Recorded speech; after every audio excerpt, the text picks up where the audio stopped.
GST Tips Week 26. Composition scheme under GST is not eligible if the person is having any interstate supplies or supplies to e-commerce operators or supply of services other than supplies referred to in Clause B of paragraph 6 of Schedule 2. Under composition scheme, the threshold limit is Rs 50 lakhs.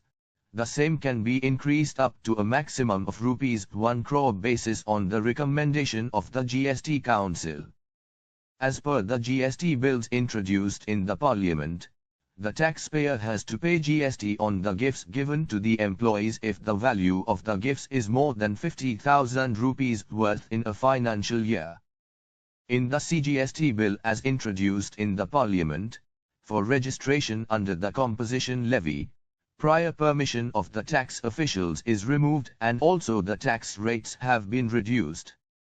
The revised maximum rates for manufacturing is 1%, previously it was 2.5%, in other cases, traders, it is 0.5%, previously it was 1%. In the case of restaurants, the rate should not be more than 2.5%.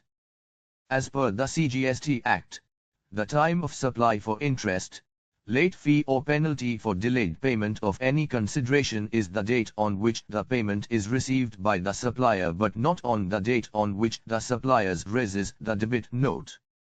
Under the Goods and Services Tax, Compensation to States, Act, 2017, cess will be levied on all interstate and intrastate transactions on the supply of goods and service notified by the GST Council from time to time. Cess is not applicable to be paid by persons who have opted for registration under composition scheme.